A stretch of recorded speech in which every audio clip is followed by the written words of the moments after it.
Ya, baik. Kita lanjut. Sekarang topiknya tentang BOS. Bagi sekolah yang penerima BOS dan sekolah yang belum mengajukan BOS, saya sarankan ajukan kerjasama dengan yayasan karena ini sangat membantu operasional sekolah. Jangan berpikir sekolah saya sudah mampu, enggak apa-apa, kita terima saja itu hak anak-anak kita dan kita bisa ngolah untuk semakin menambah aktivitas guru, aktivitas siswa di sekolah kita, begitu ya. Ini pokok-pokok implementasi kebijakan BOS tahun 2021. Ya. Saya pikir 1, 2, 3, 4, 5, 6, 7, 8, 9 ini merupakan pokok-pokok yang kita perlu perhatikan di dalam mengelola BOS. Sudah berapa lama kita menerima dana BOS? Sudah berapa puluh tahun ya? Nah ini, pastinya ada sedikit perbedaan yang ada dari tahun kemarin tentang bagaimana pengelolaan dana BOS itu. Ya, nih. Penggunaannya berdasarkan Permendikbud nomor 6 tahun 2021. Transaksi Bapak Ibu berdasarkan SE Mendagri nomor 910 ini, BOS hendaknya menggunakan SIPLAH supaya mempermudah pelaporan, mempermudah perpajakan sekolah. Walaupun ada keluhan, Bu, barang-barang yang kita beli dari SIPLAH itu lebih mahal, gitu ya. Nggak apa-apa, toh ini bukan uang kita, ini uang dari rakyat, nanti akan kembali ke rakyat, begitu ya. Transaksi gunakan SIPLAH. Perpajakan berdasarkan Menteri Keuangan RI nomor 231, nah ini pajak tetap belanja apa yang kena pajak, kemudian honor apa yang kena pajak sesuai yang punya NPWP atau tidak, ini masih sama. Pengadaan barang dan jasa melalui SIPLAH tadi. Administrasi pelaporan kita sudah tetap menggunakan SIRKAS. Ini sesuai apa yang disampaikan atau sudah kita lakukan selama ini melalui manajemen BOS Kabupaten Bogor. Transaksi gunakan transaksi non-tunai, menggunakan non-tunai, gitu ya. Ya. Tujuan BOS, ini Pak Aming, Pak Parno yang dari Alfat, Pak Bayu, Eka Wijaya yang belum terima BOS nih, kan membantu biaya operasional sekolah yang belum terpenuhi oleh pemerintah daerah atau dari sumber lainnya. Kalau swasta dari yayasan atau dari sumber orang tua. Yang kedua, ini mendukung pemerataan akses layanan pendidikan. Bagi anak-anak yang kesulitan dalam pendanaan bisa dibantu dari dana BOS. Peningkatan mutu pembelajaran, tujuan sama dari tahun ke tahun. Syarat dan kriteria penerima BOS sesuai dengan kondisi real di sekolah sampai dengan batas waktu yang ditetapkan setiap tahun, tidak berubah. NPSN terdata pada Dapodik, tidak berubah. Izin operasional, ya pasti yang belum izin operasional tidak akan menerima BOS. Ya. Memiliki jumlah peserta didik paling sedikit 60 peserta didik selama 3 tahun terakhir. Ini 3 tahun terakhir. Ya. Bukan Satuan Pendidikan Kerjasama atau SPK. Misalnya Pelita Harapan, sekolah-sekolah yang SPK tidak akan menerima BOS. Ya, ini. Di semuanya masih sama aturannya dengan tahun kemarin. Ya. Penetapan sekolah penerima dana BOS reguler berdasarkan data Dapodik per tanggal 31 Agustus. Sehingga pencairan dana BOS itu berdasarkan jumlah siswa tanggal 31 Agustus. Setiap tahun pelajaran berdasarkan data Dapodik gitu ya. Ini setiap tahun pelajaran. Yuk. Satuan biaya BOS. Nah, yang sekarang ini untuk SMP 1.100 1.100.000 siswa SMP per tahun. Satuan biaya BOS tahun 2021 ini ditetapkan oleh Menteri nomor 6 tahun 2021. Ya. Ada indikator yang ditetapkan gitu ya. Nah, selanjutnya biaya SMP. Nah, ini rentang dan sebaran satuan BOS biaya reguler ini urusan pemerintah, bukan urusan kita ya. Kita terima besarnya saja 1.100.000 per tahun setiap siswa. Nah, tinggal mengalihkan. Nanti pencairannya per tahap 4 bulanan ya, setiap 4 bulan dicairkan. Ini juga urusan pemerintah, rentang sebarannya kita nggak usah mikir. Nah, ini mekanisme penyalurannya. Saya mengingatkan kepada teman-teman di sekolah RKAS supaya segera dituntaskan untuk tahun 2021. Jadi RKAS segera dituntaskan karena kita tidak akan dapat mencairkan dana BOS kalau RKAS-nya belum selesai. Walaupun uangnya sudah ada, tapi nggak akan bisa dicairkan tanpa ada RKAS. Dan juga masih ada 10 sekolah binaan ibu ya yang belum melaporkan pertanggungjawaban tahap 3. Tolong segera dituntaskan ya. Ini sebagai catatan, usahakan minggu ini LPJ tahap ketiga sudah tuntas gitu ya. Baik. Ya.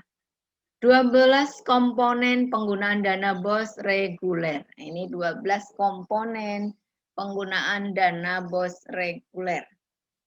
Mana saja yang boleh digunakan? Oh, PPDB. Sekarang sudah ada yang mulai PPDB kan untuk brosur, untuk bagaimana penggalian mencari peserta didik, sosialisasi itu silahkan dianggarkan untuk PPDB. Kegiatan asesmen, pengembangan perpustakaan. Perpustakaan Bapak Ibu, saya nitip ada satu majalah inspirasi pendidikan yang diterbitkan di Dinas Pendidikan Kabupaten Bogor, itu bisa Bapak Ibu anggarkan setiap 3 bulan sekali, harganya 100.000 majalah itu untuk mengisi perpustakaan dan juga untuk mempublikasikan anak-anak kita, guru-guru kita yang punya prestasi nanti kirimkan ke kami untuk dimuat, dipublikasikan di dalam majalah inspirasi pendidikan itu. 100.000 setiap 3 bulan dianggarkan dari dana BOS untuk pengembangan perpustakaan gitu ya. Tidak hanya buku saja pengembangan perpustakaan, Bu, kami mau melaksanakan perpustakaan digital. Beli alat-alatnya dari dana BOS bisa. Bu, ruang perpustakaan kami meja bacanya masih kurang. Silahkan. Untuk administrasi perpustakaan, laptop mengelola perpusnya belum ada, belikan dari sana. Ini untuk pengembangan perpustakaan. Ketiga, kegiatan pembinaan potensi siswa dan ekstrakurikuler. Nah, sudah biasa ya, ini yang bisa dilakukan. Kegiatan penilaian seperti sekarang mau ujian sekolah, anggarkan dari BOS. Administrasi sekolah. Oh, ini untuk menyusun KTSP. Ada workshop penyusunan KTSP. Ada workshop pengembangan perangkat pembelajaran. Gunakan dari BOS.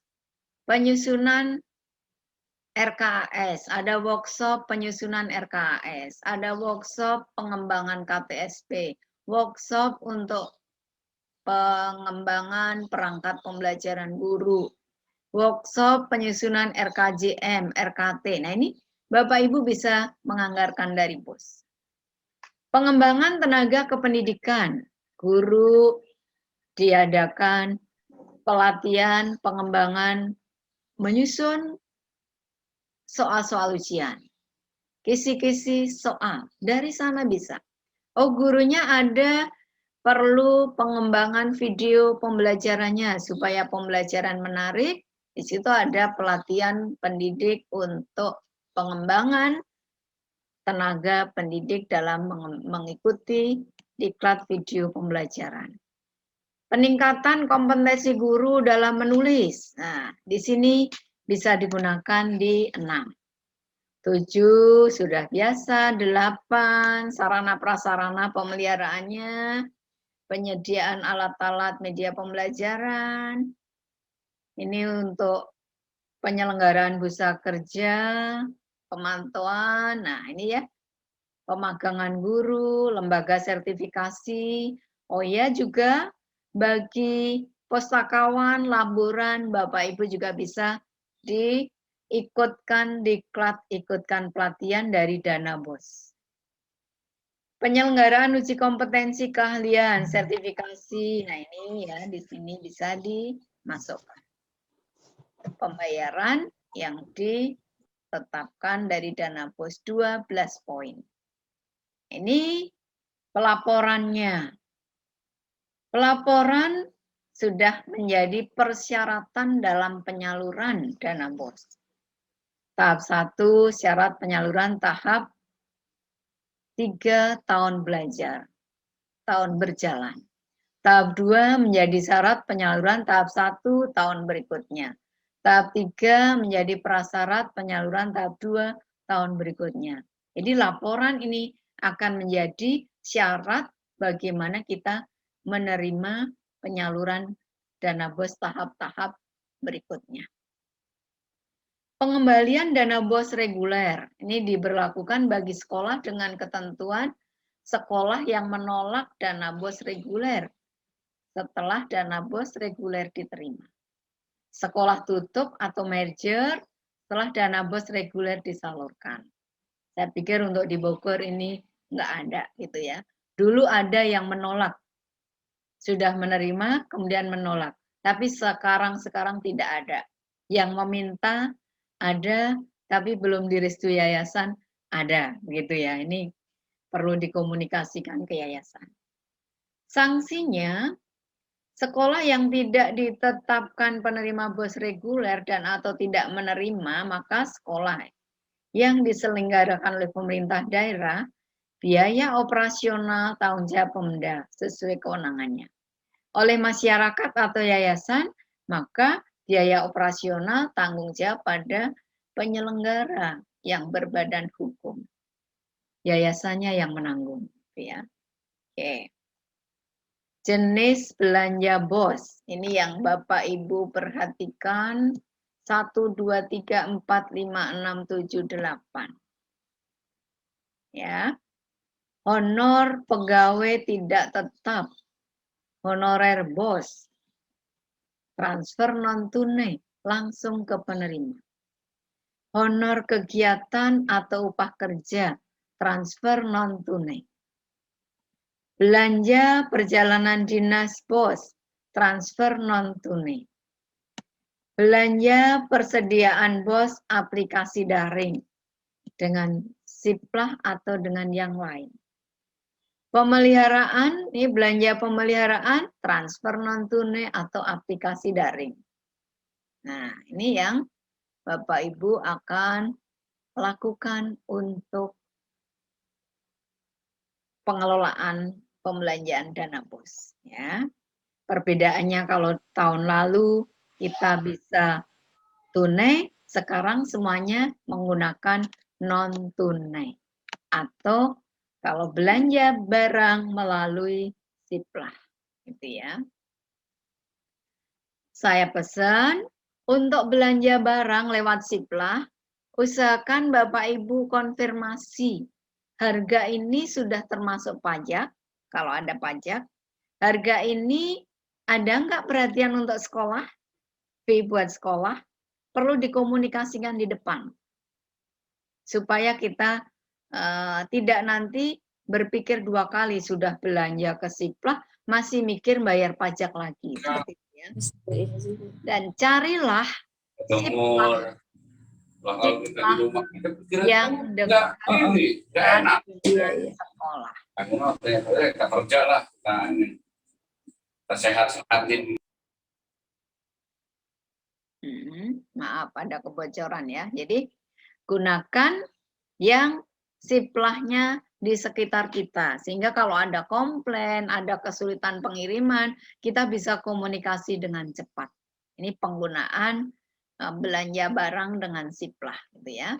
Nah, Permendagri nomor 24 tahun 2020 tentang pengelolaan BOS pada pemerintah daerah. Ini tentunya sudah dilakukan oleh sekolah maupun oleh pemerintah daerah.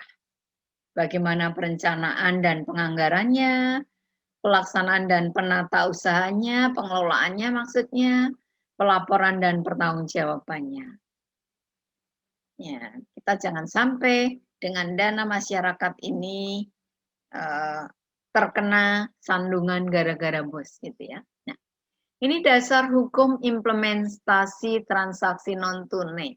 Mau nggak mau Kabupaten Bogor semua transaksi non-tunai. Karena dari Perbub sendiri sudah mengeluarkan peraturan Bupati Bogor nomor 6 tahun 2017 tentang pelaksanaan dan pemantauan transaksi non-tunai. Mengikuti Undang-Undang nomor 23 tahun 2014, Instruksi Presiden nomor 10 2016, SE yang disampaikan oleh Mendagri nomor 910 1867 SJ dan 910 1867 ini berkaitan implementasi transaksi non-tunai pada pemerintah daerah. Maka kita pun di sekolah dan BOS semua transaksi non-tunai. Ya.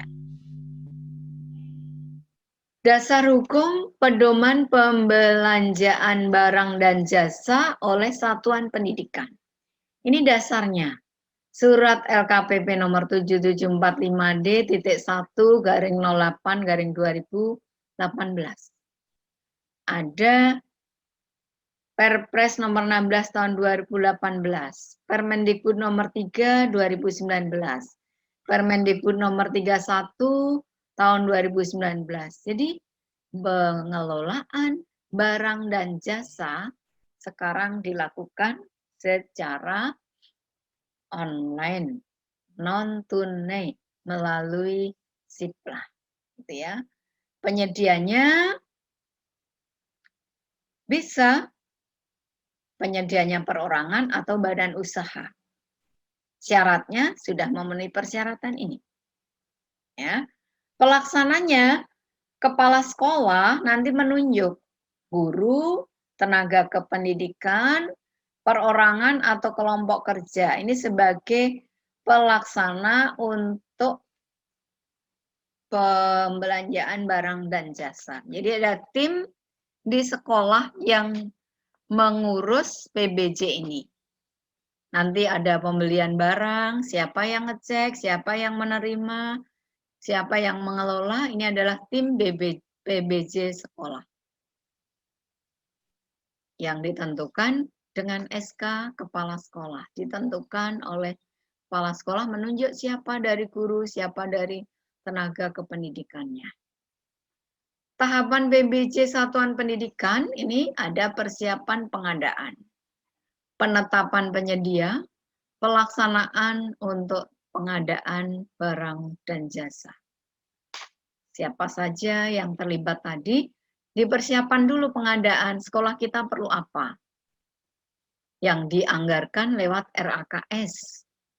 Kemudian menghubungi penyedia jasanya, barang dan jasa ini siapa? Kita tetapkan, oh saya menggunakan Siplah yang ada di Bojong misalnya, ada Siplah di Cibinong. Baru nanti kita laksanakan pengadaan barang dan jasanya.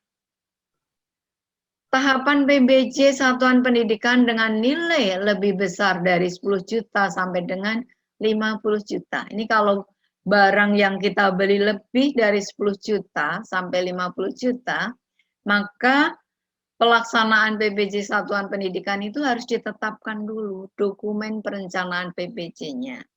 Pilih penyedia barang dan jasanya, buat kesepakatan pembelian, konfirmasi transaksinya. Ya. Selanjutnya nanti ada pemesanan barang, pemeriksaan pesanan, menerima dan mengisi ini barang penetapannya apa, pembayaran kepada penyedia akan menyampaikan barang itu ke sekolah. Ya. Dilengkapi bukti-bukti yang dilaksanakan melalui Siplah. Jadi dari memilih dan menetapkan penyedia ini ada dari Siplah, konfirmasi transaksi dari Siplah, sampai pada pembayaran itu kaitannya dengan Siplah. Pembayarannya juga dengan non-tunai. Tuh. Baik. Dokumen yang disederhanakan. Dokumen perencanaan ini yang tanda D berarti daring, L ini luring ya.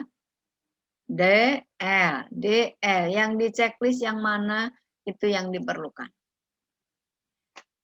Kalau pengadaannya kurang dari 10 juta, daring. 10 sampai 50 perencananya daring dan luring. 50 sampai 200 daring, luring, daring. 200 juta lebih ya ke atas nih, daring dan luring. Hasil perbandingan harga nih teman-teman yang 50 juta ke atas perlu membandingkan beberapa Siplah yang mana yang akan lebih pas untuk kita. Itu ya, ada perbandingan. Format dibuat secara manual, secara luring. Kalau untuk luring yang format sudah tersedia di Siplah. 1, untuk dokumen perencanaan ini secara daring tidak wajib dilakukan. Nomor 2, yang 2 angka 2, angka 3 ini wajib dilakukan. Nah, kalau tidak ada perbandingan harga, maka dilakukan secara daring, gitu ya, atau luring kalau tidak dapat, ya. Ada dokumen hasil perbandingan yang di atas 50 juta, hasil negosiasi, bukti kesepakatan, surat pemesanan, berita acara serah terima, bukti pembayaran. Ini dokumen yang diperlukan. Jikalau kita melalui Siplah, maka dokumen-dokumen ini sebagian besar dipenuhi oleh Siplah. Kita tinggal dokumen perencanaan dan perbandingannya. Gitu ya. Yang lain-lain dipenuhi lewat Siplah. Kewajiban perpajakan. Nah, bendaharawan, bos negeri atau swasta, ini berdasarkan Permenq nomor 231/PMK 03 2019. Pasal 21 PPH, pasal 21 tetap PPH pasal ini. Nah, ini tetap ada. Jangan lupa setorkan tepat waktu. Sebelum laporan tahapan bos selesai harus sudah dibayarkan pajak. Saya ingatkan, bos tidak ngajari ngutang. Jadi, mana yang potensi pajak, uangnya disisihkan dulu, nanti untuk menyetorkan pajak. Jangan sudah selesai laporan, belum bayar pajak. Nah, itu kita tidak dibenarkan dalam mengelola dana bos. Tapi, di awal, berapa dana yang kita terima, penyalurannya, sudah dipisahkan dulu untuk tanggung jawab kita membayar pajak. Supaya kita tidak ngutang pajaknya. Begitu laporan selesai, pajak sudah dilaporkan di dalam LPJ-nya. Itu. Nah, ini sudah bagus, Cibinong. Tidak seperti waktu awal-awal masih ada yang ngutang pajak, sekarang pajaknya sudah dibayarkan semua. Terima kasih untuk teman-teman pengelola bos. Gitu ya. Batas akhir pembayaran dan pelaporan SPT. Nah, kapan ini? Nah, batas akhir pembayaran tanggal 10 bulan berikutnya. Kalau PPh pasal 22 sama dengan hari transaksi. Pelaporannya tanggal 20 bulan berikutnya. Untuk PPh pasal 23 tanggal 10 bulan berikutnya. PPh pasal 4 tanggal 10 bulan berikutnya. PPN tanggal 7 bulan berikutnya. Pelaporannya setiap akhir bulan. Jadi kalau ada PPN tanggal 7 bulan berikutnya sudah dibayarkan, laporannya pada akhir bulan. Ya. Oke. Terima kasih untuk pengelola bos semuanya. Selamat menyelesaikan RKAS-nya. Ditunggu untuk pencairannya. Gitu ya. Semuanya lancar, tidak ada kesulitan-kesulitan dari pengelolaan dana bos di sekolah kita. Amin. Terima kasih. Ya. Baik, silahkan sekarang untuk bos. Ada yang mau disampaikan? Terima kasih. Baik, Bapak Ibu yang terhormat, silahkan untuk menyampaikan pertanyaan dengan melambaikan tangan. Baik. Oke, belum ada Bu yang melambaikan tangan. Belum ada? Belum ada. Oh, sudah jelas SNPL semua berarti ini. Ada lambaian tangan, silahkan dari SNPL Kudus. Oh ya, silahkan. Lambaian tangan di reaction sebelah kanan ya Bapak Ibu kalau untuk bertanya. Ya. Ada? Belum Pak. ada. Wah, sudah jelas semua nih.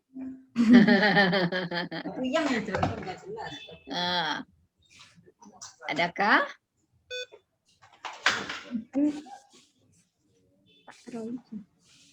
Yang pertanyaan? Yang langsung meng-unmute saja, langsung berbicara boleh. Ibu. Silahkan. Dari SMP 4 Cibinong, Bu.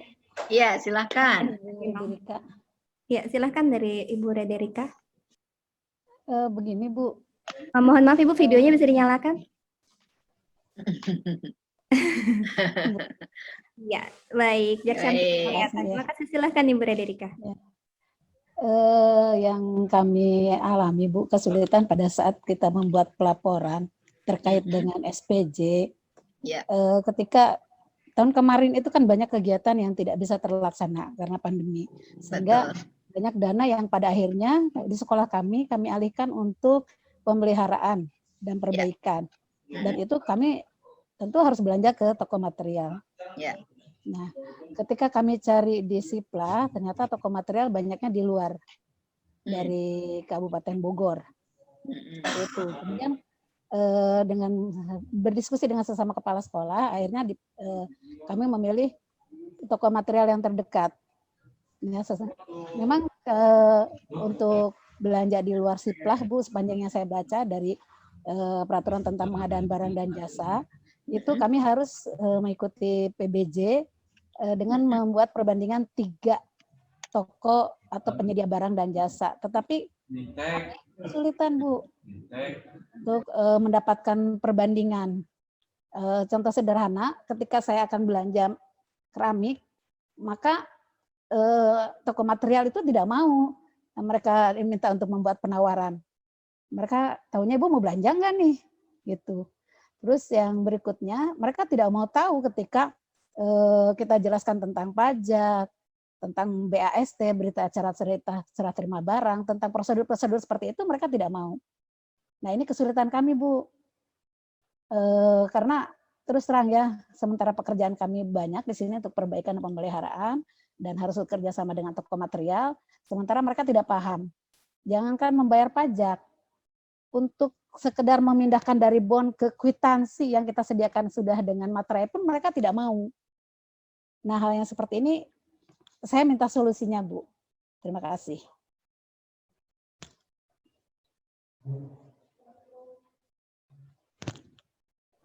Bu, Adakah teman dari sekolah lain? Ayo, tentang silakan. hal ini. Ada yang serupa pertanyaannya? Atau ada penanya lain? Dipersilahkan. Oh, Pak Amin lagi ya, mari silakan. Ya, nggak apa-apa Pak Amin, ayo. Sebelum kita jawab Bu Rederika. Terima kasih Ustazah Dita dan Bunda. Mohon izin ke teman-teman semua. Barangkali ini pertanyaan dari Pak Amin ini baru. Terus terang begini, kami dari Salman selama ini belum menggunakan dana BOS, Ibu. Nah, barangkali ini jadi masukan juga nanti kalau ini ada recordingnya, nanti Pak Amin akan melaporkan juga ke yayasan, di mana selama ini Salman belum menggunakan dana BOS. Bahkan dulu pernah menolak karena mungkin alasan tertentu dari yayasan. Namun tahun ini Pak Amin sedang mencari informasi juga, ada kemungkinan kita akan mengambil dana BOS, Ibu. Nah pertanyaannya adalah, tadi untuk di SMP, kebetulan kan SMP ini baru, binaan dari Ibu Dwi, mengenai jumlah siswa Ibu. Tadi disampaikan di Permen Dikbud bahwa minimal 60 siswa jumlahnya gitu ya. Nah bagaimana dengan sekolah yang kira-kira jumlahnya belum sampai di 60 siswa. Kemudian yang kedua, mohon izin ke teman-teman semua, ke rekan-rekan semua, karena kami sangat baru, belum punya pengalaman sama sekali dalam penggunaan dana BOS, ada hal yang mendasar yang yang terpikir oleh Pak Amin, khususnya kita di sekolah swasta.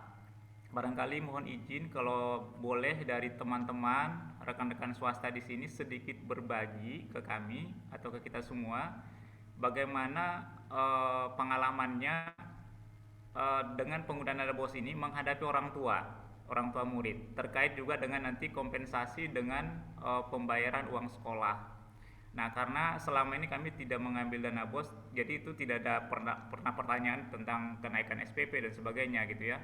Nah kalau kita menggunakan dana BOS, adakah pengalaman teman-teman terkait dengan ini, dan bagaimana solusinya mengkompensasi dengan dana BOS dengan SPP sekolah kita gitu. Terima kasih Bunda Dita dan Bu Dwi. Assalamualaikum. Waalaikumsalam. Ya, mungkin saya jawab untuk Bu Rederika dulu. Nanti jawaban Pak Amin saya minta tolong Pak Haji Adim dijawab ya Pak Adim ya, untuk sekolah swasta bagaimana ini nerima BOS, ada kompensasi dengan biaya yang dikeluarkan orang tua tidak, begitu ya Pak Adim ya. Nah, baik, terima kasih Bu Rederika. Memang betul sekali kondisi saat ini di toko-toko material belum menyediakan untuk siplah ya Bu Rederika ya. Nah, jadi tentunya kita akan juga dari manajemen BOS ini bersosialisasi juga ke toko-toko material supaya bisa bergabung dalam siplah, sehingga tidak akan menyulitkan sekolah bagaimana sekolah itu untuk mengelola keuangan dalam pembelanjaan material. Ya, kita sedang berusaha juga pendekatan kepada toko-toko material. Tapi sampai saat ini sudah aman ya Bu Rederika ya? Ya kemarin lolos Bu dari pemeriksaan Inspektorat Jenderal 5 hari. Ya. Alhamdulillah. Jadi memang betul sekali itu kesulitan kita di dalam pembelanjaan barang-barang yang belum masuk siplah. Kalau tahun kemarin kan masih aman ya, kita nggak pakai siplah. Tahun 2021 ini yang tentunya wajib siplah. Bahkan toko-toko untuk makanan, minuman ringan sudah banyak yang masuk ke siplah gitu ya. Kita akan semakin mudah untuk mencarinya. Semoga di tahun 2021 ini akan lebih mudah lagi, terutama di dalam pembelanjaan di barang yang berkaitan kebutuhan pemeliharaan sekolah. Mau beli cat, siplahnya di mana? Ya, toko material yang kecil-kecil nggak bakal itu bergabung dalam siplah gitu kan. Kita masih di Cibinong, apalagi untuk daerah-daerah yang di tempat-tempat lain. Kalau toh kita kesulitan mendapatkan barang dari siplah, maka kita buat berita acaranya. Kesulitan mendapatkan barang siplah itu alasannya apa, dibuat di atas meterai, disampaikan ke manajemen bos. Jadi memang kita sulit mencari barang itu di siplah. Alasannya apa? Nah, dibuatlah oleh kita berita acara, laporkan ke manajemen bos. Sehingga kita tidak disalahkan karena kesulitan yang kita hadapi itu. Sudah sulit disalahkan lagi. Gitu kan? Nah, namun ke depan, saya yakin sudah banyak sekarang toko-toko material yang bergabung di siplah itu. Itu ya Bu Rederika ya. Iya, Alhamdulillah sudah lolos dari pemeriksaan kemarin. Ya, makasih. Untuk Pak Amin, saya mohon bantu Pak Adim gimana itu, karena saya nggak mengelola sekolah nih. Bagaimana pembiayaan orang tua, SPP, dan lain-lain, apa berpengaruh tidak ya Pak Adim dengan menerima bos? Silahkan. Terima kasih. Assalamualaikum warahmatullahi wabarakatuh. Kedengaran Pak Amin? Terdengar Pak. Terdengar. Ya, terima kasih. Mohon maaf tadi saya bukan tidak terus mengikuti, cuman biasalah kalau udah expire mah sering ke kamar mandi gitu. Sama lo Pak, ya. Ya. Karena kedinginan saya Bu, ini kedinginan. Ya. Pak Amin begini, kebetulan Pak Amin dengan kami sama-sama sekolah swasta. Saya hanya mereview tentang pernyataan pakar pendidikan Bapak Anton Hilman. Tahun 2000-an beliau menyatakan bahwa biaya pendidikan yang ideal untuk SMP itu tahun 2000-an itu kalau sekolah ingin maju idealnya biayanya 450.000 per siswa per bulan. Sedangkan pemerintah baru bisa memberikan waktu itu baru 67.000 lah sebulan. Saya sampaikan ke orang tua. Nah, sekarang dengan adanya bantuan operasional, di situ juga ada pemeliharaan, tapi kan dibatasi. Pemeliharaan yang disediakan oleh dana bos dengan keperluan pemeliharaan di sekolah kadang-kadang jauh dari memungkinkan gitu karena dibatasi Pak oleh karena itu menurut saya dibuatlah program kebutuhan sekolah selama 1 tahun, kemudian kalau menggunakan dana orang tua berapa dari dana pemerintah berapa. Saya selalu begitu Pak gitu. Jadi dibuat kebutuhan selama 1 tahun apa saja. Ternyata memang tidak mencukupi. Yang kedua, PGRI ini kan bukan sekolah unggulan gitu, sekolah reguler biasa. Beda seperti Al-Madinah yang tingkat ekonominya menengah ke atas. Sehingga apa yang kita programkan selama 1 tahun dengan pemasukan selama 1 tahun bingung juga Pak. Bingung, apalagi di pandemi seperti ini. Bantuan orang tua biasanya 60-70%, sekarang mah cuma 30-35%. Kebingungan juga kan gitu. Padahal itu ada bantuan dari orang tua. Nah ini barangkali hanya sekedar bukan masukan, tapi komparasi lah dengan Pak Amin gitu. Ini yang dilaksanakan di kami. Kalau negeri kan enak Pak. Negeri mah tidak memikirkan belanja pegawai gitulah gitu. Paling honornya hanya berapa orang, honorariumnya. Kalau kita semuanya dipikirkan. Apalagi PGRI itu kan yayasannya berbeda dengan yayasan Bapak. Kalau yayasan Al-Fariji kan yang punya yayasannya punya modal. Kalau PGRI mah kan modalnya modal dengkul gitu kan gitu. Jadi kalau memang kekurangan dana ya kepala sekolah pontang-panting gitu, kemana-mana mencari perlindungan, mencari solusi. Itulah luka-likunya barangkali. Berkaitan dengan bos ini, cukup ya Pak Amin ya. Saya ke Ibu sekarang, boleh ya Bu ya? Boleh Ibu ke Ibu. Saya ke Ibu ini.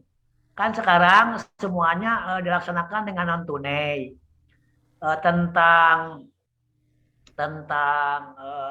rekening, berarti semua guru sekarang harus membuat rekening baru gitu untuk honorariumnya kan gitu. Itu barangkali yang saya tanyakan ke Ibu. Terima kasih Ibu Ibu Dewi sama Pak Amin. Mohon maaf ini saya bukan berarti berlebihan. Terima kasih. Ya. Assalamualaikum warahmatullahi wabarakatuh. Waalaikumsalam. Izin bertanya Bu. Izin. Ya, baik. Ya. Silakan Pak Al. Pak Al, ya Pak Al. Assalamualaikum warahmatullahi wabarakatuh. Waalaikumsalam warahmatullahi wabarakatuh. Ada beberapa hal. Yang pertama yang barusan menanggapi masukan untuk yang tadi ditanyakan oleh Pak siapa? Pak Nurdin ya? Pak Amin. Pak Amin ya. Ya, sebetulnya tidak ada masalah antara tangan orang tua, ya, karena kedua-duanya kita gunakan untuk membangun sekolah dan mensejahterakan anak. Yang tidak boleh itu adalah anggaran double. Kita keluarkan misalnya honor, kita keluarkan di bos, dikeluarkan untuk si A, kemudian di orang tua dikeluarin lagi untuk si A. Itu yang tidak boleh. Pada intinya sumbangan orang tua boleh-boleh saja, tidak ada hubungannya dengan bos. Itu Bu. Yang kedua, ini berbagi juga. Nah, yang paling bingung sekarang itu tentang membangun sekolah. Ya, kalau tadi hubungannya dengan siplah, toko material, itu semua daerah itu bermasalah. Rata-rata teman-teman kita yang mempunyai toko material itu tidak masuk ke siplah.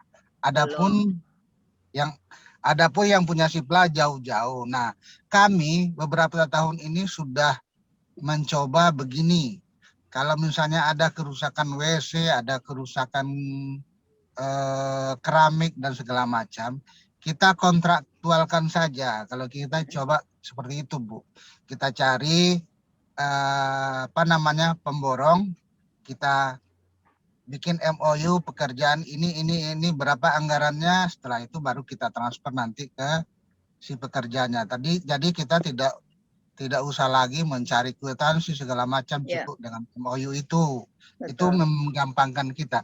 Cuma permasalahannya yaitu tadi kontraktor kecil pun tidak masuk di dalam siplah. Itu masalahnya, Bu. Ya, alhamdulillah sudah dapat solusinya dengan membuat pernyataan bahwa kita susah mencari itu, boleh ya. Itu satu ya. Itu barangkali dengan teman-teman, jadi untuk membangun kayaknya kita tidak perlu susah-susah lagi mencari kwitansi, gandeng pihak ketiga seperti itu. Jadi hanya cukup satu MOU dan transfer uang ke sana, selesai. Itu yang kami cobakan di SMP 1 Cibinong. Terima kasih Bu. Ibu, Bu Dewi punten Ibu. Bu punten Bu. Iya. Punten sebentar, tadi saya kelewat. Ya, ini memang di luar ini, tapi ada kaitannya dengan PPDB.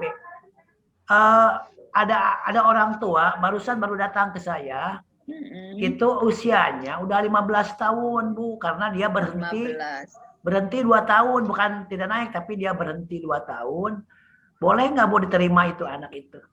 Baik Pak. Nah begini Pak, Sekarang saya menjawab dari Pak Amin dulu ya, nanti baru Pak Adim ya. Baik, Pak Amin, jadi dari pembicaraan Pak Haji Adim, Pak Al-Kusri, sekolah itu boleh menerima BOS karena kebutuhan sekolah itu banyak. Kebutuhan untuk membangun sekolah itu banyak. Baik untuk kepentingan guru, kepentingan sarana prasarana, kepentingan ekstrakurikuler anak-anak ini banyak. Jadi tidak mempengaruhi penerimaan dana BOS dengan partisipasi orang tua ke sekolah. Banyak ide, coba Pak Amin datang ke Budita tuh, banyak barang-barang yang dipenuhi dari dana BOS. Padahal sekolahnya lumayan banyak itu pemasukan ke sekolah, gitu ya Pak Amin. Nah, besok kita jalan ke sana Pak Amin, ke Budita ya. Budita ini Ustazah Ambil, saya saya sarankan BOS itu ambil, karena itu hak anak-anak kita untuk memajukan pelayanan bagi anak-anak, untuk menjamin bagaimana guru bisa melayani anak-anak dengan baik, ya perhatikan gurunya. Ya gitu ya Pak Amin ya. Baik, sekarang lanjut ke Pak Adim. Pak Adim tadi menyampaikan kalau sekolah negeri semuanya udah dipenuhi begitu ya. Untuk saat ini Pak Adim, kita di sekolah negeri banyak guru-guru honor, banyak tenaga honorer. SMP 1 guru honornya sudah lebih dari 15. 29 orang, Bu. Nah, 29 orang guru honorernya yang dipikirkan. Padahal prosentase penerimaan dari BOS dibatasi untuk honor guru. Ini sekolah negeri yang bingung Pak Adim. Kalau swasta, semua yang kita terima dari pemerintah, bantuan dari pemerintah, mau sarana prasarana, mau dana BOS, semua menjadi milik hibah ke yayasan atau ke sekolah. Kalau negeri, yang didapat dari pemerintah, itu kembali aset milik pemerintah. Itu bedanya. Jadi untung yang swasta dong, diberi dapat untuk ke yayasan, untuk ke sekolah itu. Kalau negeri enggak, dapat bantuan komputer 30, itu aset pemerintah yang harus dipertanggungjawabkan ke pemerintah, begitu ya. Nah, kemudian untuk usia ya Pak Adim ya, usia siswa masuk SMP ya, kan begini, SD itu 7 tahun, berarti masuk SD itu antara usia anak SD 7 sampai 13. Ada keterlambatan itu diantisipasi bisa sampai lulus SD itu 14 tahun masih bisa, baru lulus SD. Kan tidak naik 2 kali maksimal ya Pak ya. Nah, maka anak lulus SD bisa di usia 14. Sekarang mau masuk ke SMP 15 tahun, itu masih diperbolehkan. Silahkan diterima. Nah, untuk usia SMP, ini berdasarkan usia siswa sekolah. Jadi untuk usia sekolah, SD sampai maksimal 14 tahun. SMP bisa 15 tahun baru masuk SMP diperbolehkan. Itu ya. Terima kasih Pak Adim. Kemudian untuk guru, apa perlu buka rekening baru? Ya rekening yang ada itu saja kita transfer ke nomor rekening guru-guru. Kalau guru belum punya rekening sama sekali, baru disarankan guru itu membuka rekening. Kalau bisa rekeningnya Bank Jabar, sehingga kita transfer dari BOS kan dari Bank Jabar ke Bank Jabar lagi, tidak terkena biaya administrasinya. Gitu. Terima kasih semuanya. Sesi BOS kita selesai. Kita pindah ke sesi berikutnya. Apa ya? Sesi AKM, Bu. Sesi AKM. Ini kerja kejar tayang bener ini ya.